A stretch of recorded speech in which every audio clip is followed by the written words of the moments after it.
حدیث پاک ہے، میرے مصطفیٰ جان رحمت ارشاد فرماتے ہیں، اے بندے مرنے کے پہلے مر جا، مرنے کے پہلے مر جا۔ کیا ہے مرنے کے پہلے مر جا کا مطلب؟ سوسائڈ کر لے، خودکشی کر لے، کہیں سے کود جائے، کچھ زہر کھا لے، ایسا کھائے ان کو نہیں۔ اے بندے مرنے کے پہلے مر جا مطلب اپنے انا کو، اپنی ایگو کو، اپنے ایٹیٹیوڈ کو ختم کر دے، میں کو ختم کر دے۔ مرنے کے پہلے جب تیری موت آئے، جب تیرا رب تیرا محاسبہ کرے، اس کے پہلے اپنا حساب کر۔ یہ ایک اور حدیث پاک ہے، تیرا حساب کیا جائے اس کے پہلے اپنا حساب کر لے۔ تیری موت آئے اس کے پہلے تو اپنے آپ کو مار ڈال، اپنی نفس کو مار ڈال، اپنی انا کو مار ڈال، اپنی میں کو مار ڈال۔ انا کو فنا کیے بنا اللہ نہیں ملتا۔ میں کسی کے کام نہیں ہے۔ بڑے بڑے قارون، شداد، بڑے بڑے فرعون قبر کے اندر ہے اور ہزاروں سالوں سے اندر ہے۔ قبر میں کیا ہے؟ وہ ایک ایسی گھاٹی ہے، وہ ایسا گھر ہے کہ آقا فرماتے ہیں قبر جنت کے باغوں میں سے ایک باغ ہے، ایمان والوں کے لیے، متقی پرہیزگاروں کے لیے۔ قبر نہیں ہے، پھر وہ جنت کے باغوں میں سے ایک باغ ہے۔ اور جہنمیوں کے لیے، انا والوں کے لیے، مکاروں کے لیے، ظالموں کے لیے، اللہ اکبر، وہ جہنم کے گڑھوں میں سے ایک گڑھا ہے جو سانپ بچھو سے بھرا ہوا ہے، آگ سے بھرا ہوا ہے۔ پہلی منزل ہے مسلمان کی، بندے کی پہلی منزل قبر ہے۔ جس کی قبر اچھی ہو گئی، آگے کی منزلیں اچھی ہو جائیں گی۔ اس کے لیے مرنے کے پہلے مارنا پڑے گا۔ کوئی ہم کو برا کہے تو بھی مسکرا دینا پڑے گا، کوئی ہمیں تکلیف دے پھر بھی ہم اس کو معاف کر دیں۔ اگر یہ کرتے ہیں تو ہم بندے ہیں، ورنہ ہم فرعون ہیں۔ اگر ہم بدلے لیتے ہیں تو پھر ہم فرعون جیسے ہیں، اور معاف کرتے ہیں تو مصطفیٰ جیسے ہیں۔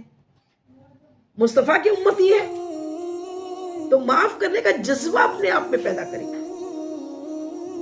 مظلوم بنے، ظالم نہیں بنے، ظلم کرنے کی کوشش کبھی نہ کرے۔ اللہ ظالم کو پسند نہیں کرتا۔ اللہ صبر کرنے والے کے ساتھ ہے، اور جس کے ساتھ اللہ ہے، ان اللہ مع الصابرین، جس کے ساتھ اللہ ہے اس کا کوئی کیا بگاڑ سکتا ہے؟ ساری مخلوق اس کی ہے۔ مخلوق کی طاقت خالق کی طاقت سے زیادہ تو نہیں ہوتی نا۔ خالق ہے، وہ کریٹر ہے۔ کریٹر جس نے ساری کائنات کا کریشن کیا، وہ بڑا ہے نا، اس سے بڑا تو کوئی ہے نہیں نا۔ پھر ہم کیسے اپنے ماتحت لوگوں پہ ظلم کر لیتے ہیں؟ کیسے سوچ لیتے ہیں کہ ہم بہت بڑے ہو گئے؟ جب بھی ایسا خیال آئے نا تو اپنی قبر یاد کریں۔ صبر کا اتنا اونچا مقام ہے کہ قرآن پاک میں اللہ تعالیٰ نے 70 سے زیادہ مقام پہ صبر کی تعریف کی۔ کہیں اللہ تعالیٰ ارشاد فرماتا ہے سورہ آل عمران میں آخر میں، اے ایمان والو صبر کرو اور صابر بنو۔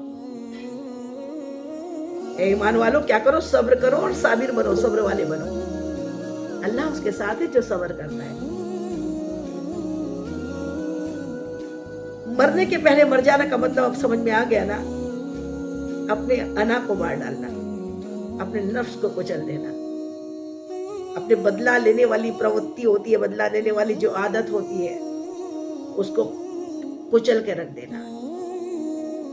بدلہ لینے کے لیے ہے نا میرا اللہ۔ اور مصطفیٰ کی امتی تو یہ بھی نہیں چاہتے کہ اللہ بھی اس سے بدلہ لے۔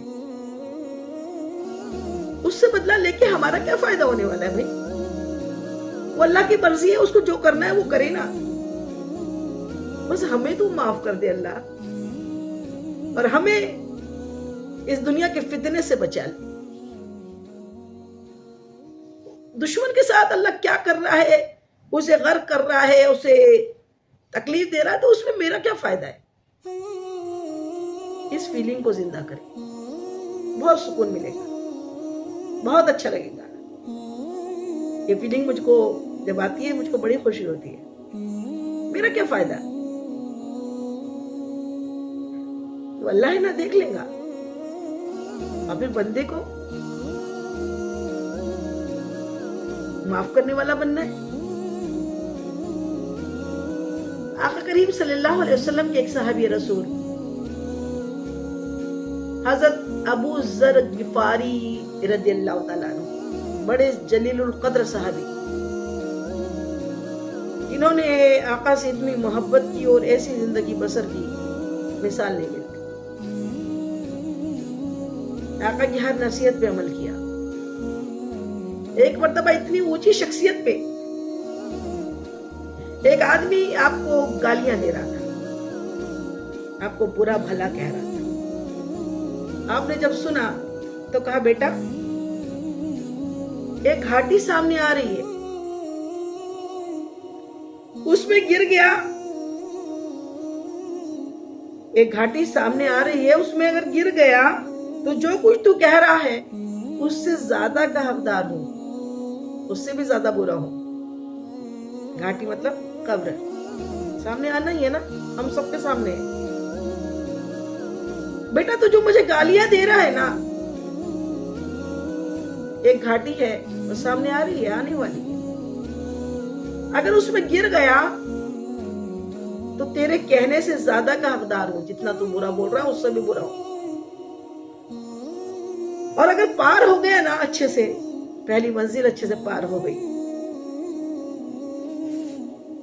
پار ہو گیا تو تیری گالیوں سے میرا کچھ نہیں بگڑنے والا, تیری گالیوں سے مجھے کوئی فرق نہیں پڑتا. سبحان اللہ سبحان اللہ سبحان اللہ. یہ ایسی جلیل القدر شخصیتیں تھیں جن کی مثال نہیں ملتی, جنہوں نے ایسی ایسی باتیں کی کہ اگر ہم اس باتوں پہ عمل کر لیں تو ہماری آخرت بن جائے. حضرت ایوب علیہ السلام کا صبر سب جانتے ہیں نا, 18 سال صبر ایوب, 18 سال ایسی ایسی آزمائشیں ہوئی اور جلد کی ایسی تکلیفیں ہوئی, بیان کے باہر ہے. اللہ کے نبی ہیں, آقا کریم صلی اللہ علیہ وسلم ارشاد فرماتے ہیں سب سے زیادہ بلائیں, سب سے زیادہ تکلیفیں اللہ کے نبیوں پر آتی ہیں, پھر عالموں پہ, صلح پہ اور تمام اچھے اچھے اونچے اونچے مقام والے لوگوں پر آتی تکلیف ہے, تاکہ اللہ تعالیٰ فرماتا ہے میں انہیں پرکھوں, ان کو آزماؤں. یہ دنیا دارالعمل ہے اور امتحان گاہ ہے. یہ دنیا جنت نہیں ہے, یہ جنت میں جانے کا ایک پل ہے. جو اچھے سے پار ہو گیا نا, صبر کر کے برداشت کر کے, پھر وہ جنت میں ہے. تو صبر ایوب علیہ السلام کی بڑی آزمائشیں ہوئی. 18 سال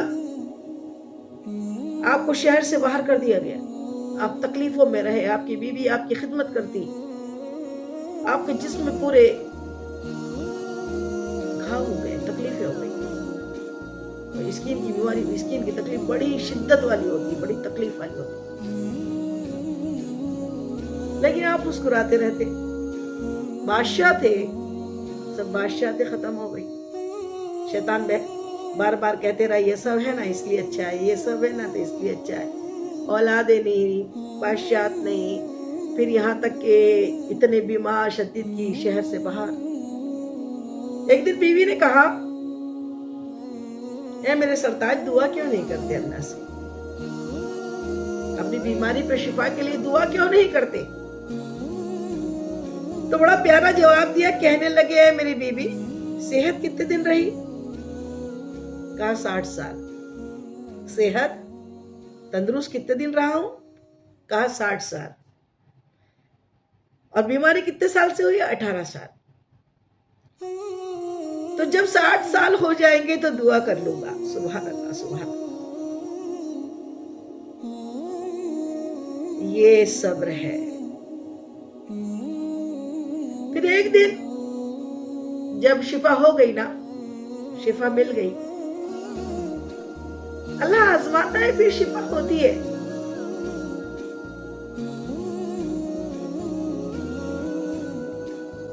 اور شفا ہونے کے بعد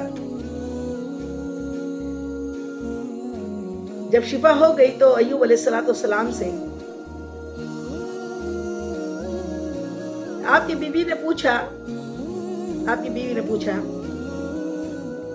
آپ کی زوجہ نے پوچھا، دکھ کے دن اچھے تھے کہ سکھ کے؟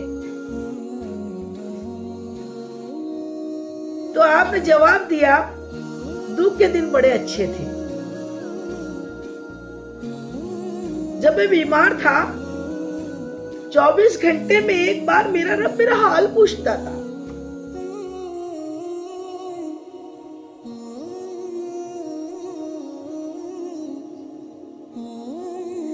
جب میں بیمار تھا 24 گھنٹے میں ایک مرتبہ میرا رب مجھ سے میرا حال پوچھتا تھا، ایوب کیسے ہو؟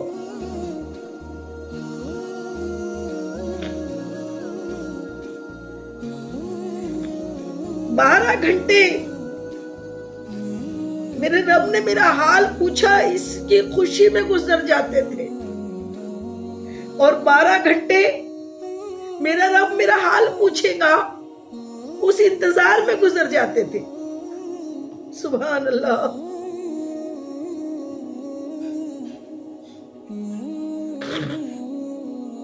اب میں سکھ میں ہوں نا،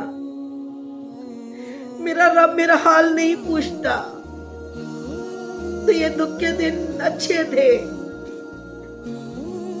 سکھ کے دن اچھے نہیں ہیں.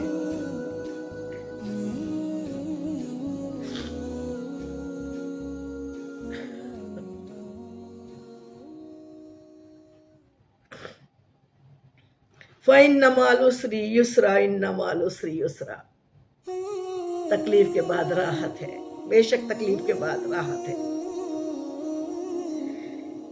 تکلیف کے بعد راحت ملتی ہے، مرتبے بلند ہوتے ہیں. جس کسی بندے میں کوئی عمل اچھے نہیں ہوتے، کوئی عبادتیں زیادہ نہیں ہوتی، اللہ تعالیٰ کو اگر اس پہ پیار آ جائے نا، اس کے درجات بلند کرنا آ جائے، سوچ لیا اللہ نے، پھر اللہ اسے آزمائش میں گرفتار کر کے اس کے درجات کو بلند کر دیتا ہے. بندہ سمجھتا ہی نہیں ہے. اور یہ بار بار جو شکوے کرتے رہتا ہے نا، میرے ساتھ ہی ایسا ہو رہا ہے، میں نے تو کسی کا بگاڑا نہیں ہے کچھ، پھر بھی میرے ساتھ ایسا ہوتا ہے، میں نے تو کسی کو تکلیف نہیں دی، پھر بھی میرے ساتھ ایسا ہوتا ہے. یہ سب شکوے ہیں. شکوے نہ کیا کرو. اللہ سے شکوہ یہ غلامی کی نشانی تھوڑی ہے نا. غلام تو وہ ہوتا ہے جو مالک کیسا بھی رکھے وہ خوش ہوتا ہے، ہونا ہی ہوتا ہے. غلام ہو کے شکوے، بندے کا مطلب غلام ہوتا ہے نا. اب بندہ شکوے کرے، بولا مجھے یہ تکلیف، ہاں دعائیں مانگ سکتے ہیں، اور اللہ کسی کو اس کی طاقت سے زیادہ تکلیف نہیں دیتا. جب بیمار کرتا ہے تو اللہ اس کے قریب ہوتا ہے جب وہ صبر کرتا ہے. ابراہیم علیہ السلام نے کتنا صبر کیا. آگ میں ڈالے گئے، اللہ نے جبریل امین کو بھیجا، تمام فرشتوں کو بھیجا، جاؤ میری ابراہیم سے پوچھو. پانی والا فرشتہ ہے، کہنے لگا پانی برسا دوں، آگ بجھا دوں؟ کہا نہیں، تیری ضرورت نہیں ہے. جبریل امین کہے میں کچھ کروں؟ کہا نہیں، میرے رب کو معلوم نہیں کیا، حسبنا اللہ ونعم الوکیل، نعم المولا نعم النصیر. حسبنا اللہ ونعم الوکیل. میرا رب جانتا ہے اگر اس کی منشا ہے جل جانا تو میں جل جاؤں، اس کو بچانا تو بچائے گا نا. اس کو تو کن کی بھی ضرورت نہیں ہے. وہ جب چاہے تو آگ کو گلزار کر دیتا ہے. کیا نا. ابراہیم علیہ السلام تو بڑے حلم کے پیکر تھے. کس قدر تکلیفیں اٹھائی، اپنے بیٹے کو گردن پہ چھری چلانے کا حکم دے دیا اللہ نے، آزمانے کے لیے چلا دی. اللہ نے دمبا رکھوا دیا. ایسا علم کیا، لیکن جب صبر بندہ کر لیتا نا اس کے درجات بہت بلند کرتا ہے. پھر اس کی دنیا بھی اچھی کرتا ہے، آخرت بھی اچھی کرتا ہے. امتحان کا ایک دور ہوتا ہے. ابراہیم علیہ السلام کی برداشت، صبر کی جزا یہ ملی کہ اشرف الانبیاء امام الانبیاء اللہ کے حبیب کو ابراہیم علیہ السلام کی حال میں بھیج دیا. ابراہیم علیہ السلام کو اتنا بڑا مرتبہ عطا کیا کہ مصطفیٰ کا دادا بنا دیا. سبحان اللہ سبحان اللہ. اسماعیل علیہ السلام نے یہ کیا پیارا جواب دیا تھا جب آپ کے بابا ابراہیم علیہ السلام نے کہا کہ جب میں تیری گردن پہ چھری چلاؤں تو کہا بابا مجھے اوندھا لٹا دینا، کہیں میرا چہرہ دیکھ کے آپ کے ہاتھ نہ رک جائے، اور میں تیار ہوں. قرآن پاک میں آیا ہے کہ اسماعیل علیہ السلام نے اپنے بابا سے کہا اے بابا انشاءاللہ آپ مجھے صبر کرنے والے کی قطار میں کہیں دیکھو گے.